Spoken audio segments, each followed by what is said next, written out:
मीनाक्षी की आवाज सुनकर मयांक और रेखा वहां पर आ जाते हैं।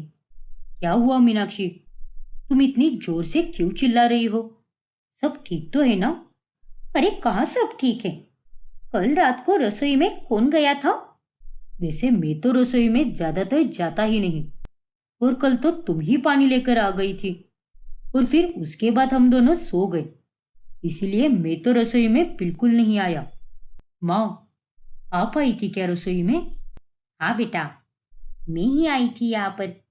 वो मेरी कमर कुछ ज्यादा ही दर्द कर रही थी, इसीलिए मैं यहाँ पर हल्दी वाला दूध पीने के लिए आई थी। लेकिन क्या हुआ है बहू, बता तो सही।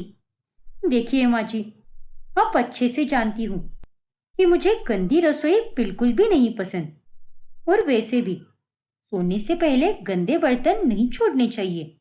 तो फिर आपने गंदे बर्तन क्यों छोड़े? दूध का पतीला और अपना ग्लास क्यों नहीं धोया आपने? अरे बता तो रही हूं मैं तुझे बहू, मेरी कमर बहुत ज्यादा दर्द कर रही थी, और आज तो मुझे पड़ोसन के घर भी जाना है कीर्तन के लिए। और कल अगर मुझ में उतनी ताकत होती तो मैं बर्तन कब का धो देती। लेकिन तू इतनी सी बात के लिए मुझे इतना क्यों सुना रही है? आपके लिए ये इतनी सी बात हो सकती है, लेकिन मेरे लिए नहीं। और अगर आप में बर्तन धोने की ताकत नहीं थी तो आप मुझे उठा देती ना, मैं आकर धो देती। आप तो मजे से दूध पीकर चली भी गई, लेकिन रसोई गंदी हो गई उसका क्या? अरे उसकी वजह से कॉकरोच भी घूमते हैं। ये तुम क्या कह रही हो मीनाक्षी? हमारे किचन में तो एक भी कॉकरोच नहीं है। अरे कॉकरोच नहीं है तो क्या हुआ? अगर रसोई को ऐसा गंदा रखोगे तो इसकी वजह से कॉकरोच आने में एक मिनट भी नहीं लगेगा, और उसी की वजह से बीमारियां भी आती हैं। अब आप ही मुझे बताओ माँ जी, अगर दूध का पतीला ऐसा छोड़ दिया जाए तो ये कॉकरोच के लिए पार्टी से कम होगा क्या? अरे आपको तो हमारी कोई चिंता नहीं है, लेकिन मुझे तो हम सबकी चिंता है। अरे बहू, तू तो अभी कुछ दिनों पहले ही आई है, और मुझे ये घर संभालते हुए इतने साल हो गए हैं, तो फिर तू ऐसा क्यों बोल रही है जैसे कि मुझे किसी चीज का अनुभव ही ना हो। हो गई गलती, सबसे होती है। अब मैं भी तो इंसान ही हूं ना। हाँ मीनाक्षी, माँ बिल्कुल सही कह रही है। तुम बात को क्यों बढ़ा रही हो? पर ये इतनी भी कोई बड़ी बात नहीं है जितना कि तुम इसका इशू बना रही हो। अरे बहुत बड़ी बात है, और आज तो मैं कुछ ज्यादा बोल भी नहीं रही, लेकिन आगे से कभी भी ऐसी गलती भूलकर भी नहीं होनी चाहिए। इस घर में मैं ही अकेली नहीं रहती हूँ जो हर एक चीज का ध्यान रखती बेटू। ये घर हम सबका है, इसीलिए घर की जिम्मेदारी हम सबकी बनती है। इतना सब तो बोल ही दिया है, अब भी अगर कुछ बोलने को बचा है तो वो भी सुना दे। वो भी क्यों बचा के रखा है? निकम्मी कही की। आपने कुछ कहा क्या माँ जी? अरे नहीं बहू, तेरे होते हुए इस घर में कहाँ कोई कुछ कह सकता है? तू ही तो है बोलने के लिए। बस कीजिए माँ जी, ताने मत दीजिए। मैं जो भी करती हूँ वो हम सबके भले के लिए करती हूँ। और मयांक, तुम्हें ऑफिस के लिए लेट नहीं हो रहा क्या? जाओ, जल्दी से ऑफिस जाओ। मीनाक्षी की ऐसी तीखी जबान के कारण अब घर में सब उससे डरने लगते हैं। फिर कुछ दिनों के बाद जब मीनाक्षी से मिलने उसकी ननंद आती है, तभी सॉरी भाभी, मैं आपकी शादी में नहीं आ पाई। वो दरअसल मेरी एग्जाम चल रही थी, और अभी मेरा कॉलेज खत्म हो गया है, इसीलिए अब से मैं यहीं पर रहूंगी। अरे लेकिन तूने बताया क्यों नहीं कि तू आ जाने वाली है? मैं मयांक को भेज देती ना। अरे माँ, भैया तो वैसे भी काम में कितने बिजी रहते हैं, और मैं आपको सरप्राइज देना चाहती थी, इसीलिए बिना बताए आ गई। चलो अच्छा किया। अब तक तो मैंने तुम्हारे बारे में बस सुना ही था, लेकिन आज तुमसे मिल भी लिया, और तुमसे मिलकर मुझे बहुत अच्छा लग रहा है। थैंक यू सो मच भाभी। वैसे आप भी बहुत प्यारी हो। लेकिन बेटा, तेरा बैग कहाँ पर है? ओहो माँ, वो तो बाहर ही रह गया। रुको, मैं अभी लेकर आती हूँ। फिर प्रीति अपना बैग लेकर आती है, और वो बैग से कपड़े निकालने लगती है। अरे प्रीति, ये तुम क्या कर रही हो? अपने कपड़े को यहाँ ऐसे क्यों निकाल रही हो? अरे भाभी, दरअसल ये सारे कपड़े गंदे हैं और मैं तो इसे बस एक या दो बार ही पहन चुकी हूँ, इसीलिए मैं इन्हें यहाँ पर धोने के लिए लाई हूँ। छी प्रीति, कितनी गंदी हो तुम। अरे कोई इंसान ऐसे कैसे रह सकता है? अरे धोने के लिए तो तुमने अपने अंडरगारमेंट भी लेकर आई हो, वो तो कम से कम खुद से धो सकती थी ना तुम। ऐसे क्यों बोल रही हो भाभी? मैं हॉस्टल पढ़ाई करने के लिए जाती हूँ और एग्जाम की वजह से मुझे समय ही नहीं मिला, इसीलिए यहाँ पर लेकर आई हूँ। माँ, अब धो दोगी ना मेरे कपड़े? अरे हद है प्रीति, तुम्हारे बैग में से तो कितनी गंदी बदबू आ रही है। अरे तुम वहां पर नहाती भी नहीं हो क्या? पता नहीं कैसी ननद मिली है मुझे, साफ सफाई नाम की कोई चीज भी नहीं है तुम्हारे अंदर। भाभी, अब आप ना। अरे प्रीति, अभी अभी आई है तू, थक गई होगी ना। जा, कमरे में जाकर आराम कर ले। और क्या तू भी बहू, आते ही शुरू हो गई।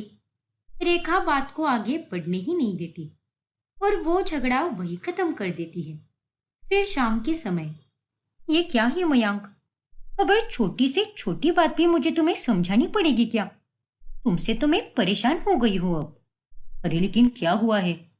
ये देखो, ये गीला तौलिया तुमने बेड पर ही छोड़ दिया था।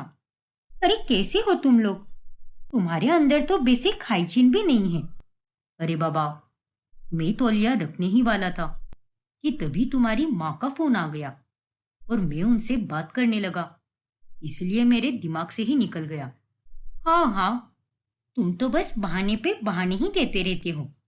तुम और तुम्हारी ये फैमिली दोनों भी एक जैसे ही हो। तुम क्या हो मीनाक्षी? अरे छोटी सी बात को भी रबर की तरह खींचती रहती हो। और अगर रख भी दिया तौलिया तो उसमें क्या बिगड़ गया? लेकिन मुझे ये नहीं पसंद, तो ये तुम्हारे लिए जरूरी नहीं है क्या? जब से मैं इस घर में आई हूँ, हर दिन किसी न किसी को समझाती ही बैठती हूँ। पूरे घर की सफाई में अकेली ही करती हूँ। भगवान ने भी चुनकर मेरी किस्मत लिखी है। अरे तुम्हें तो बस ये लगता है कि बस तुम ही परेशान हो, लेकिन तुम्हें ये नहीं पता कि तुम्हारे कारण कितने लोग परेशान हो रहे हैं। अरे आज तक तुमने किसी से प्यार से बात की है क्या? हर वक्त बस गुस्सा करती रहती हो और कितनी बदतमीजी से बात करती हो।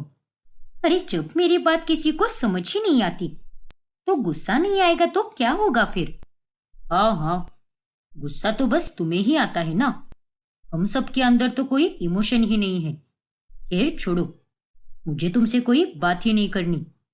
हर कोई मीनाक्षी से कटा कटा सा रहने लगता है, लेकिन फिर भी मीनाक्षी को वो खुद ही सही लगती है। क्या मस्त मूवी है। एग्जाम के बाद तो ऐसे मजा ही आता है। लेकिन प्रीति, ये तुम क्या कर रही हो? देखो, पूरा हॉल गंदा कर दिया तुमने। अरे नहीं नहीं, आपके घर वाले तो महान है ना, अब भी बोल दो कि मैं फालतू में ही समझाती हूँ। और प्रीति तुम, अरे तुम इंसान हो या जानवर हो? चलो माची तो पूरी हो रही है और मयांक को भी और भी काम होते हैं, लेकिन तुम्हें तो कोई काम धंधा भी नहीं है, इसीलिए बैठे बैठे मेरे काम बढ़ाती रहती हो। देखिए भाभी, मैं सुनने वालों में से नहीं हूं और मैं कौन सा ऐसा रोज रोज करती हूँ, बस आज ही तो किया है ना। और सच कहूं तो आपकी लाइफ बहुत बोरिंग है, इसीलिए आप इतना गुस्सा करती हो। कुछ भी मत बोलो प्रीति, और मुझे अब तुम्हारा कुछ भी नहीं सुनना है। चलो अब ये चुपचाप साफ करो। मैं आपकी कोई बात नहीं सुनने वाली भाभी। अरे सुनकर तो मैं अपनी माँ की भी नहीं लेती, तो आप तो बहुत दूर की बात हो। और रही बात ये सफाई की, तो मैं ये बिल्कुल नहीं करने वाली। तुम्हें साफ करना ही पड़ेगा, और अगर तुमने साफ नहीं किया तो जो बस में हो वो कर लो।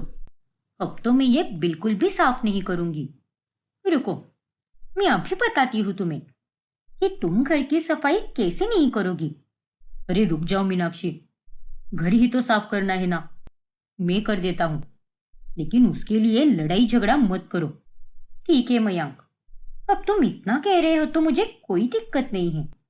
अब जैसे मैं कहती हूँ वैसा ही करो, पूरे घर को अच्छे से साफ करो। अब मयांक पूरे घर को साफ करता है और मीनाक्षी उसे अपने इशारों पर नचाने लगती है। ऐसे ही एक दिन, अरे माँ जी, जरा मौसम तो देखो, लगता है आज तूफान आने वाला है। हाँ बहू, जोरों की बारिश भी हो सकती है।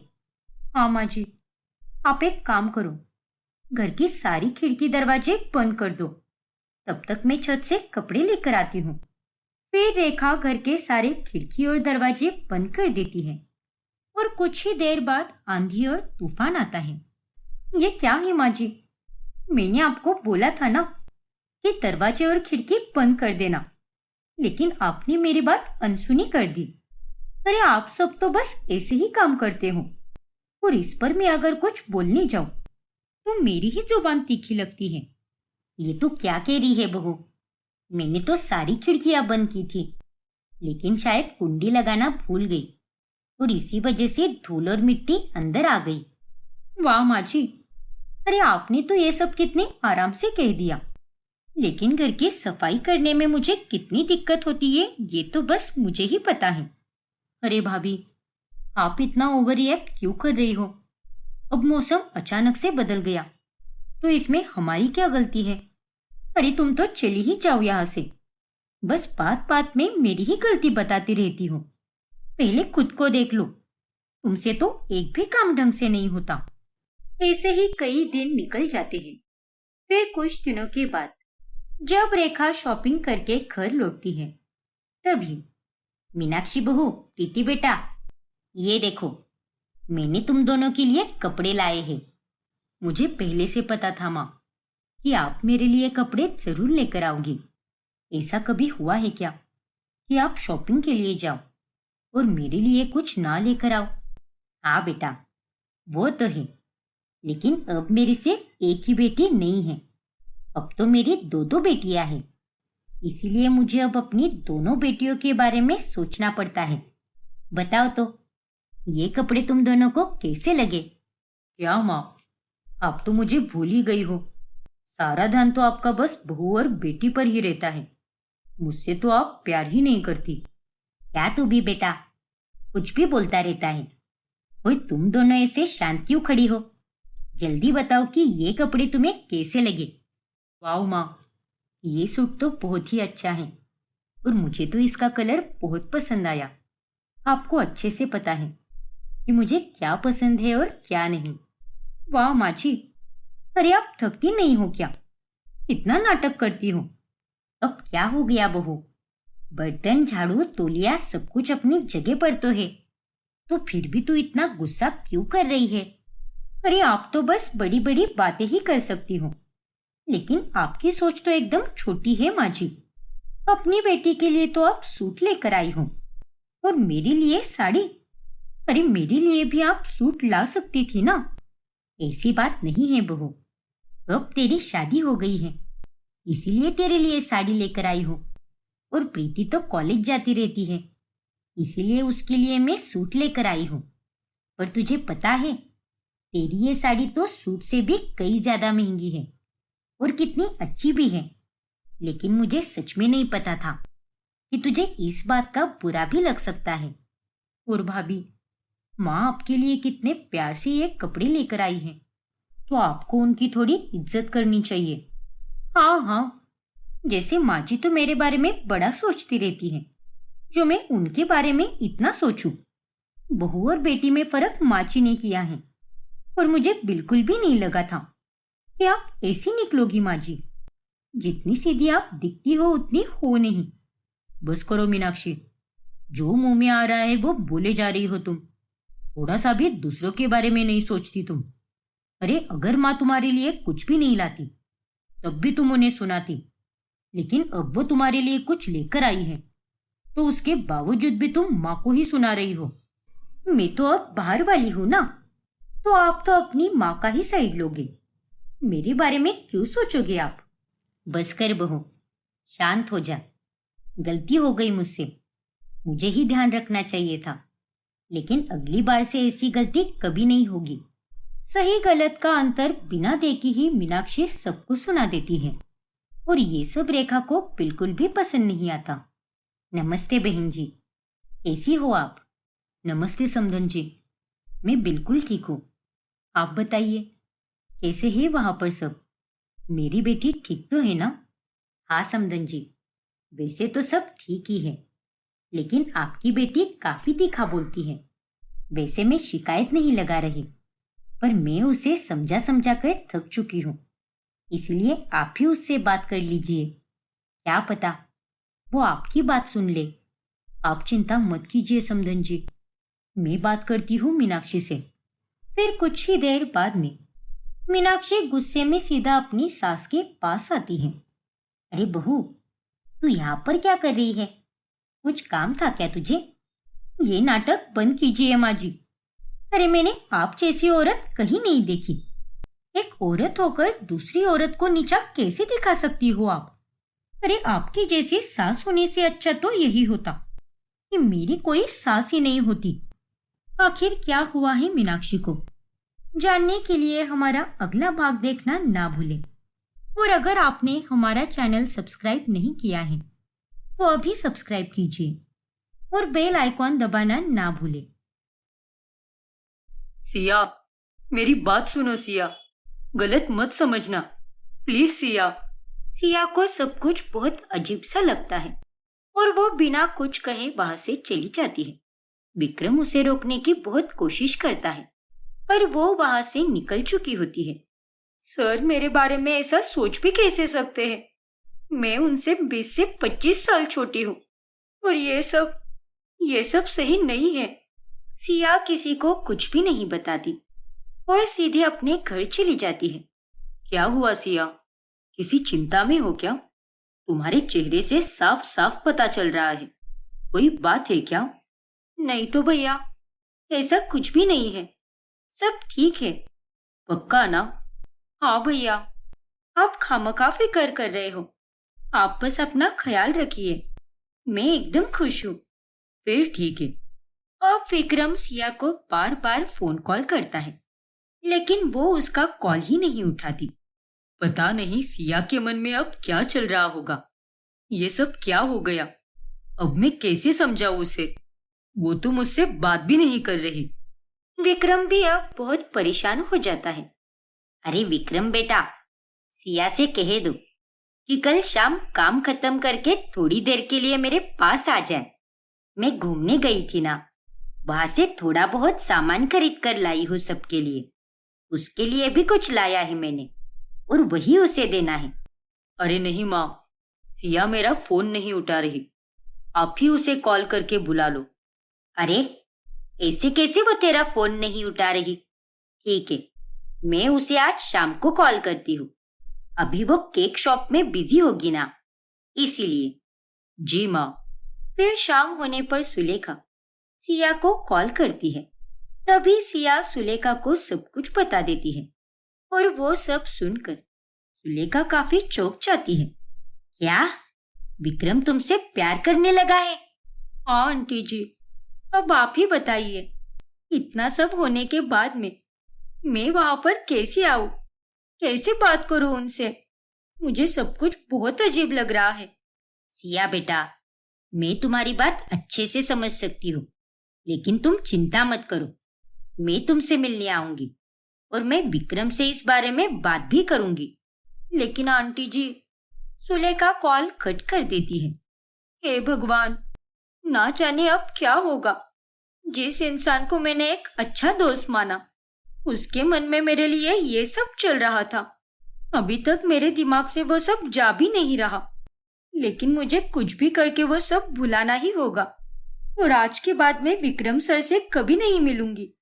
वही दूसरी तरफ सुलेखा विक्रम से सवाल करती है और उसे सब पूछती है। हाँ माँ, ये सच है, मैं सिया से प्यार करने लगा हूँ और वो मुझे बहुत पसंद है, लेकिन ये सब मेरी कहने की हिम्मत कभी नहीं हो पाती। इसीलिए मैंने अपने जज्बातों को अपनी पर्सनल डायरी में लिख के रखा था, लेकिन मुझे ये बात बिल्कुल पता नहीं थी कि मेरी डायरी सिया के हाथ लग जाएगी और सब कुछ इस कदर बिगड़ जाएगा। लेकिन बेटा, तू तो जानता है ना, तुम दोनों के बीच उम्र का कितना बड़ा फासला है। पूरे 20 से 25 साल बड़ा है तू उससे।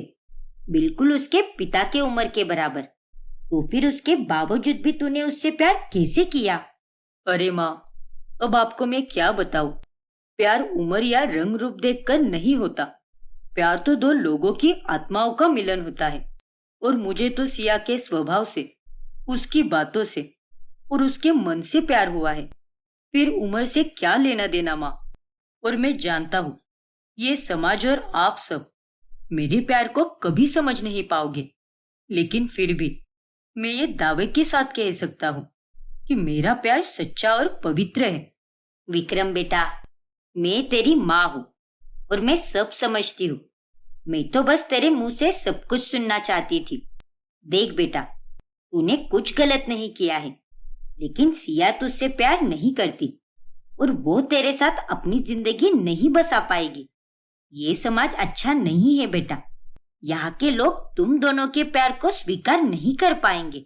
इसीलिए तुझे अपने जज्बातों को अपने मन में ही रखना होगा और इनका कोई भविष्य भी नहीं हो सकता बेटा। हाँ माँ, आपने सही कहा। फिर विक्रम उदास होकर अपने कमरे में चला जाता है। अब दिन गुजरते जाते हैं और सिया और विक्रम के बीच में कोई बातचीत नहीं होती। ऐसे ही एक दिन, अरे ये क्या सिया, ड्रॉवर में से पूरे 20,000 रुपए गायब हुए हैं।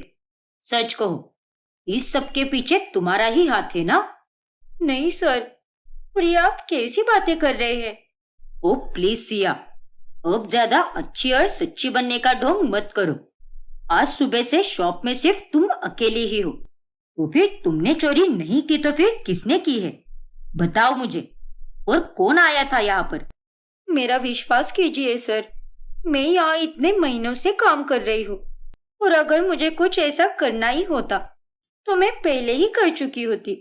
मैंने कोई चोरी नहीं की है सर, सच कह रही हूँ मैं। और मैंने सुबह से ड्रॉवर की तरफ देखा भी नहीं है। लेकिन एक बात है, आज सुबह मैं जब शॉप पर आई थी तभी शॉप के पीछे की खिड़की खुली हुई थी। क्या? हाँ सर, हमेशा वो खिड़की बंद ही रहती है, लेकिन आज ही खुली थी। हो सकता है कि रात में कोई चोर आया हो और उसी ने चोरी की हो। नहीं नहीं, ऐसा कुछ भी नहीं हुआ होगा। ये सब तुम खुद को निर्दोष साबित करने के लिए कह रही हो। तुम्हारी सारी बातें सरासर झूठ है। नहीं सर, मैं कोई झूठ नहीं बोल रही। चुप करो सिया, चोरी तुमने ही की है और अब मैं तुम्हें यहाँ पर काम करने नहीं दूंगा और तुम्हारी इस महीने की सैलरी भी नहीं दूंगा। चलो निकलो यहाँ से। अरे नहीं सर, ऐसा मत कीजिए। आप प्लीज मेरा यकीन कीजिए, मैं सच कह रही हूँ। चोरी रात में ही हुई होगी और आज ये महीना खत्म हो रहा है और अगर आपने मुझे पैसे नहीं दिए तो मेरी इस महीने की मेहनत जाया हो जाएगी। प्लीज मुझे सैलरी दे दीजिए और आप मुझे काम से मत निकालिए सर। मैं अकेली ही अपने परिवार को संभालती हूँ और आपको तो मेरे हालात अच्छे से पता है सर। Please sir. ज्यादा मेरा दिमाग मत खाओ और दफा हो जाओ यहाँ से। मेरा इतना बड़ा नुकसान करके तुम ये चाहती हो कि मैं तुम्हें सैलरी भी दूं? अरे तुम्हें तो कोई चवन्नी भी नहीं मिलेगी। गेट लॉस्ट और दोबारा यहाँ पे मत आना।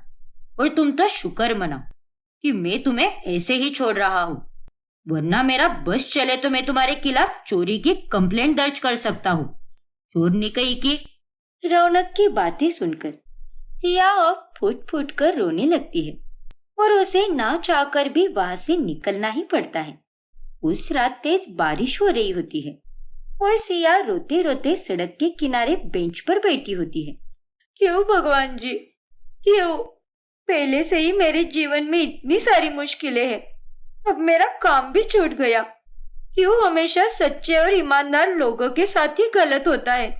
मैंने चोरी नहीं की, फिर भी मुझे उसके इल्जाम में काम से निकाल दिया। अब मैं अपने परिवार को कैसे संभालूंगी? सिया का रो रो कर बुरा हाल हो जाता है और वो पूरी तरह से भीग चुकी होती है। तभी वहां पर कोई आता है और सिया के सर को छाते से ढक लेता है। वो कोई और नहीं बल्कि विक्रम ही होता है। विक्रम सर, आप? सिया, इतनी तेज बारिश चल रही है और आप यहाँ पर भीग रही हो। चलिए मेरे साथ चलिए। नहीं सर, मैं यहीं पर ठीक हूँ, आप प्लीज यहाँ से चले जाइए। देखो सिया, मुझे कुछ नहीं सुनना, तुम्हें सुलेखा आंटी की कसम। ये आप क्या कह रहे हैं सर? क्यों मेरी मुश्किलें और बढ़ा रहे हैं? फिर विक्रम सिया को अपने साथ सुरक्षित जगह पर ले जाता है। देखो सिया, मैं जानता हूँ कि आपने डायरी में जो भी पढ़ा होगा वो पढ़कर आपको बहुत अजीब लग रहा होगा, लेकिन आपको ये समझना होगा कि प्यार कोई उम्र देखकर नहीं होता, वो कभी भी किसी से भी हो सकता है। और मैं आपसे बहुत प्यार करता हूँ, लेकिन मैं अपने जज्बात मेरे तक ही रखना चाहता था, कभी आपसे इजहार करने का इरादा भी नहीं था।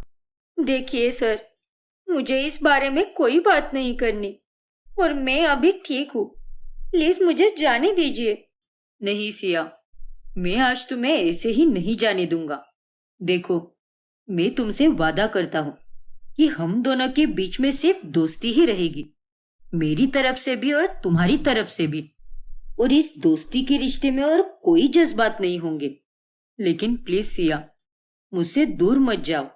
लेकिन सर, देखो सिया, इतने सालों बाद मेरा कोई अच्छा दोस्त बना है, किसी ने मेरी उदास माँ के चेहरे पर मुस्कान लाई है, और ऐसे में अगर तुम मुझे और मेरी माँ को छोड़ दोगी तो कैसे चलेगा सिया? मैं भूल जाऊंगा कि मैं तुमसे प्यार करता हूँ, हम सिर्फ दोस्त रहेंगे, मेरी माँ की सो। ठीक है सर, मुझे आप पर पूरा भरोसा है कि आप जो भी कह रहे हो वो आप जरूर करोगे। हम पहले भी अच्छे दोस्त थे और आगे भी अच्छे दोस्त ही रहेंगे। मुझे समझने के लिए बहुत बहुत शुक्रिया सिया। और सिया, जब तुम वहां केक शॉप में रो रही थी तभी मैंने तुम्हारी सारी बातें सुन ली और मैं जान गया कि तुम्हें उस रौनक ने झूठी चोरी के इल्जाम में काम से निकाल दिया है।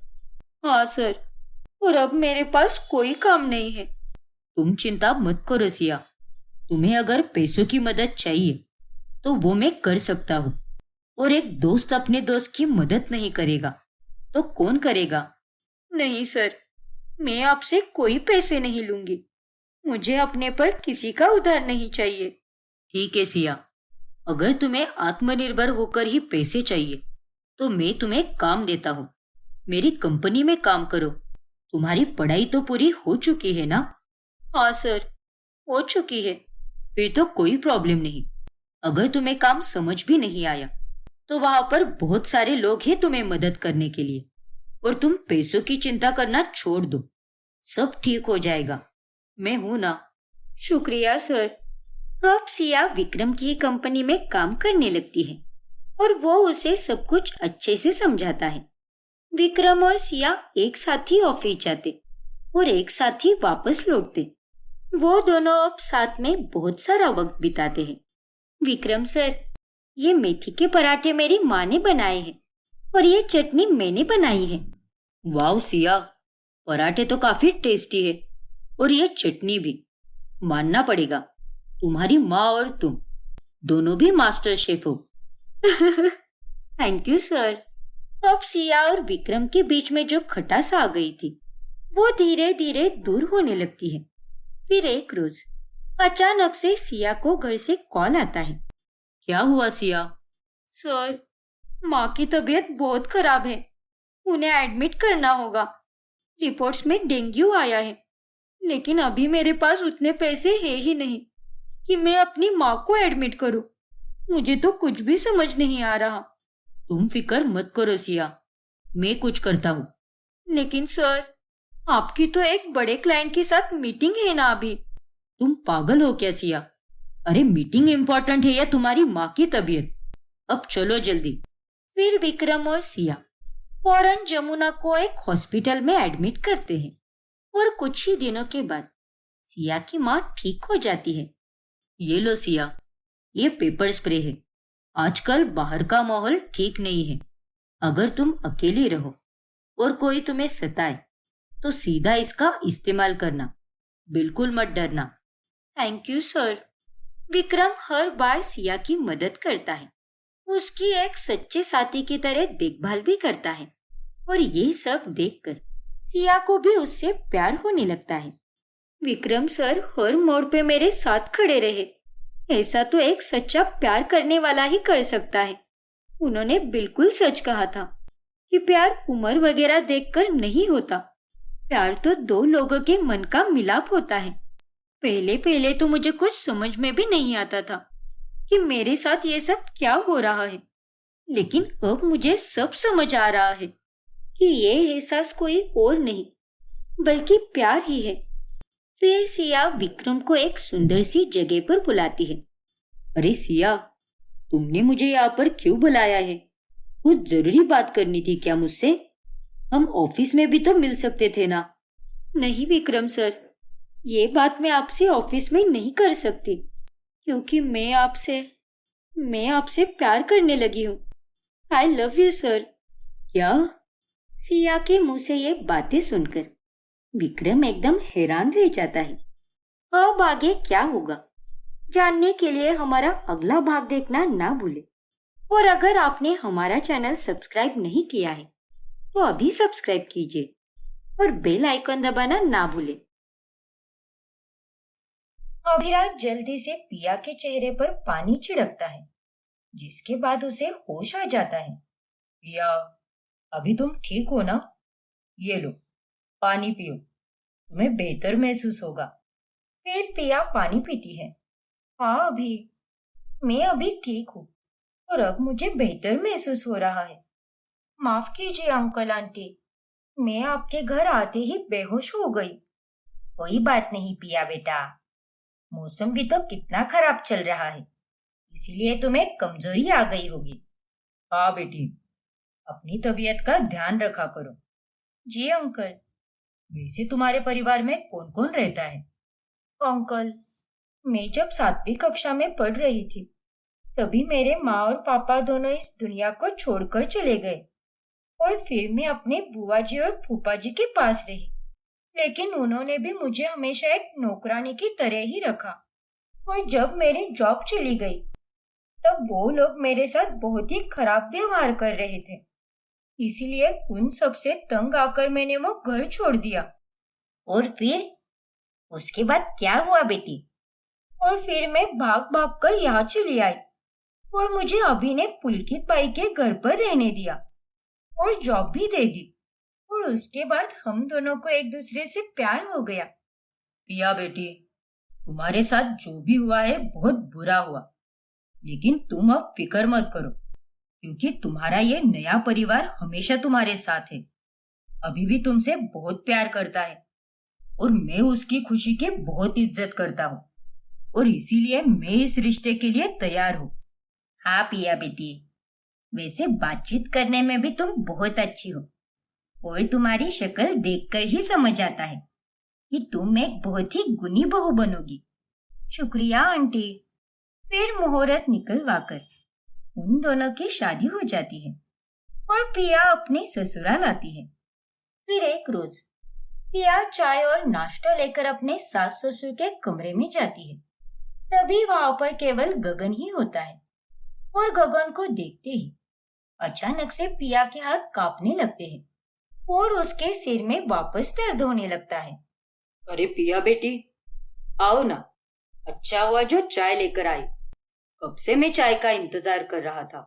लेकिन तभी पिया को कुछ याद आने लगता है और उसे वही पुराने आदमी का धुंधला सा चेहरा और बहुत सारा खून दिखाई देता है। पिया के हाथ कांपने लगते हैं, जिस वजह से चाय और नाश्ते का ट्रे पलट जाता है और सारी चाय गगन के हाथ पर गिर जाती है, जिससे उसका हाथ जल जाता है। अरे मेरे हाथ! क्या करती हो पिया? ध्यान कहाँ पर है तुम्हारा? तभी वहां पर मृदुला आती है। हे भगवान, क्या हुआ गगन? तुम ठीक तो हो ना? मुझे माफ कीजिए पापा जी, वो मेरे हाथ से गलती से ट्रे पलट गया। मैं अभी दवाई लाती हूँ। कोई बात नहीं पिया, मेरे पास फर्स्ट एड बॉक्स है, तुम फिक्र मत करो। मृदुला, जल्दी करो, मेरे हाथ बहुत जल रहे हैं।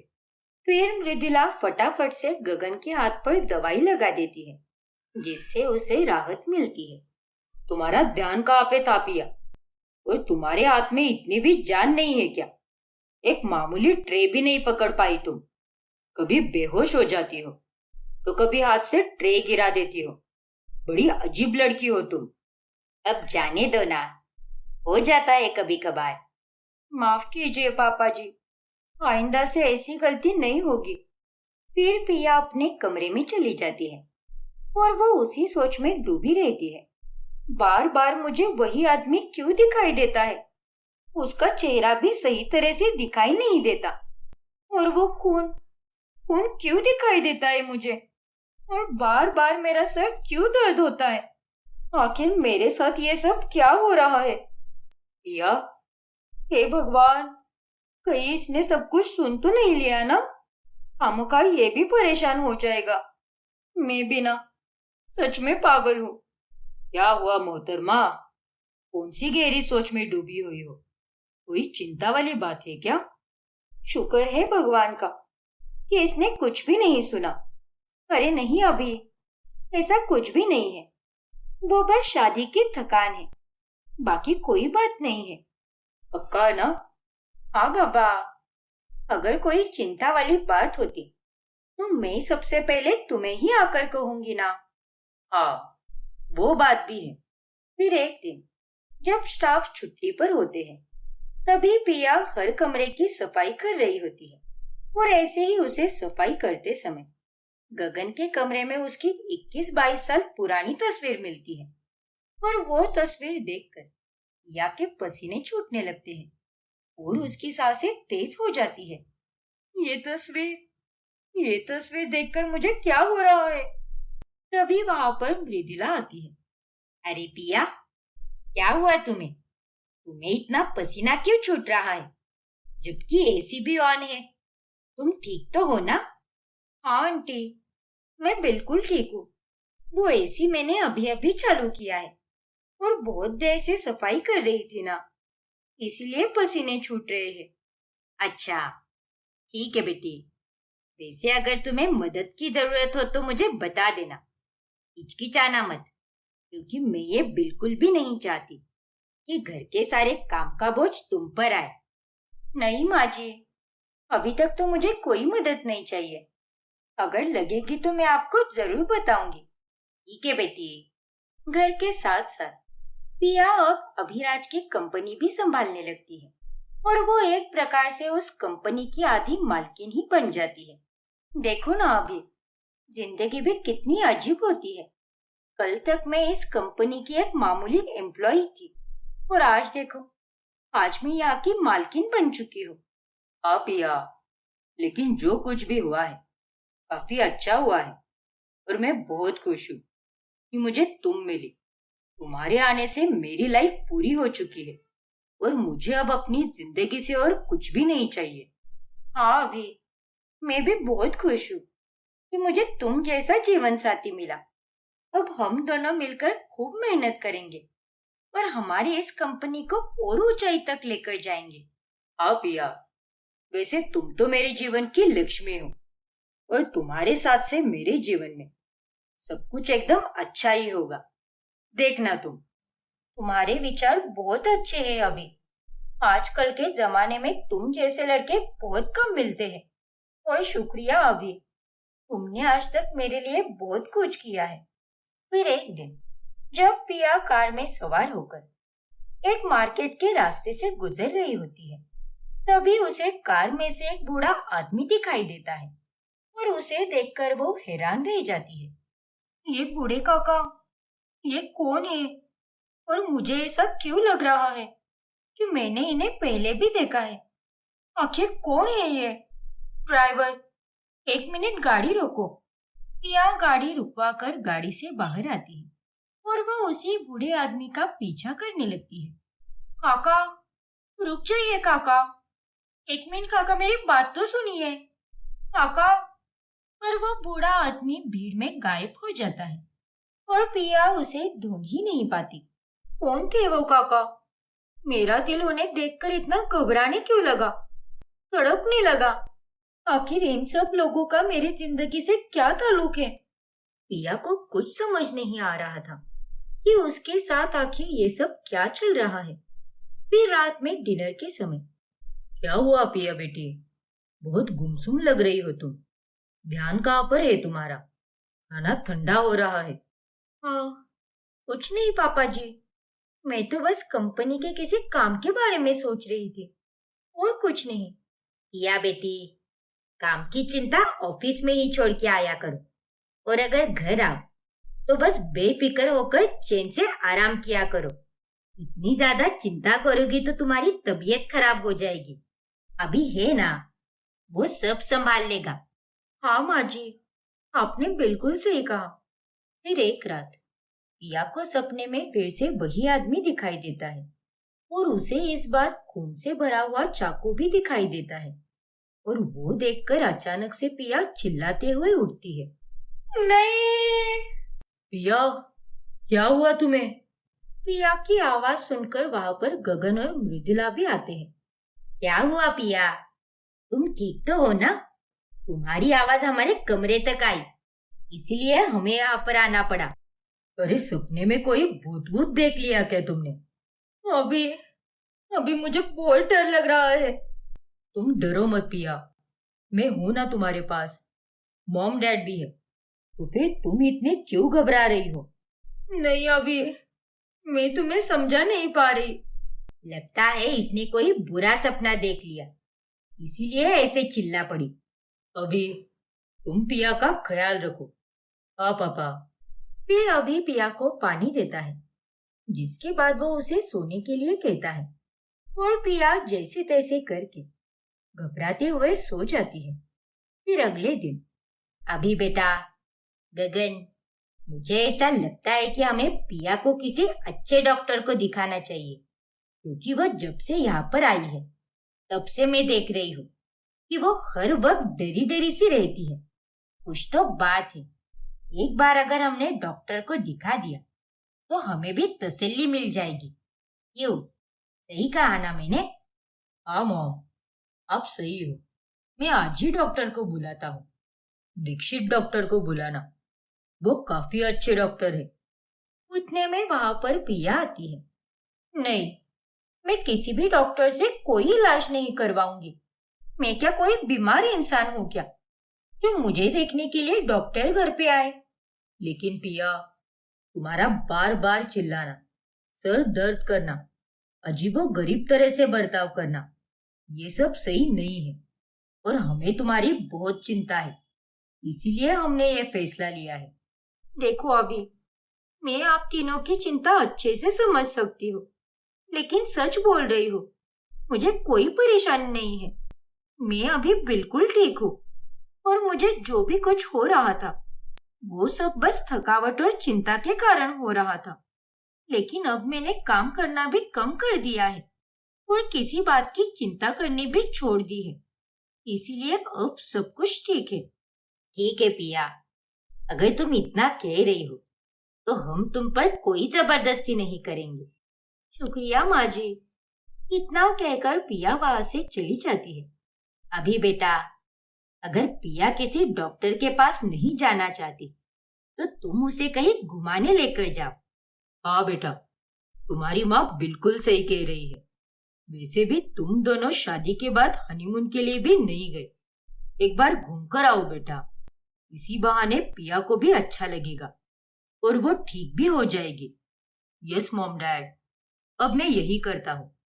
फिर अभिराज पिया को घुमाने लेकर जाता है, और हनीमून में वो दोनों खूब एंजॉय करते हैं।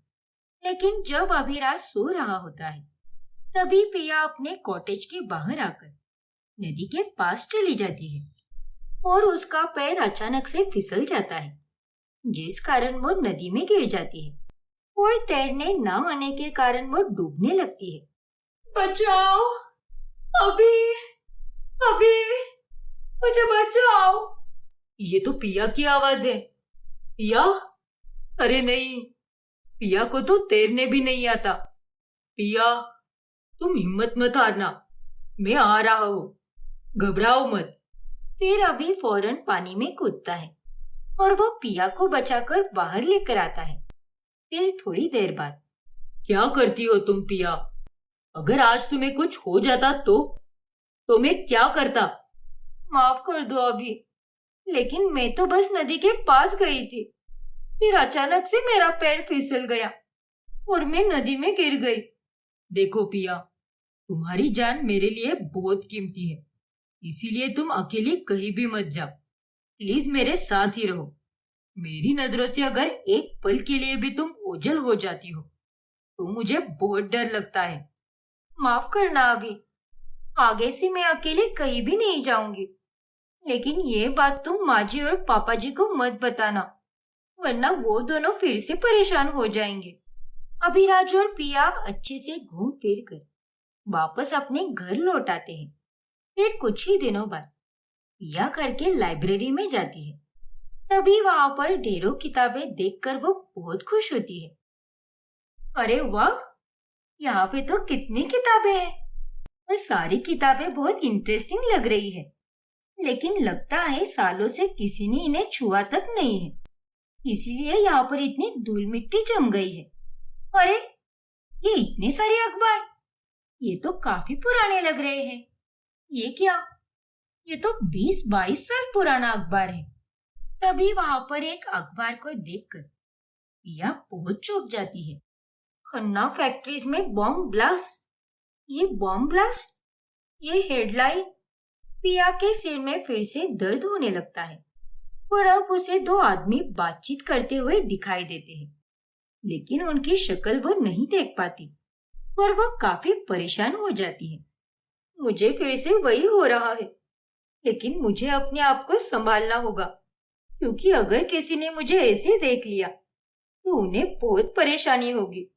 कुछ तो है जो मुझे याद आ रहा है और मेरा इन सब बातों से कोई ना कोई ताल्लुक जरूर है। ये अखबार, ये मुझे संभाल कर रखना होगा। लेकिन मुझे ऐसा क्यों लग रहा है कि इस अखबार में लिखी हुई ये न्यूज मैं पहले से जानती हूँ। क्या है ये सब? आगे की कहानी देखने के लिए हमारा अगला भाग देखना ना भूलें। और अगर आपने हमारा चैनल सब्सक्राइब नहीं किया है तो अभी सब्सक्राइब कीजिए और बेल आइकॉन दबाना ना भूलें।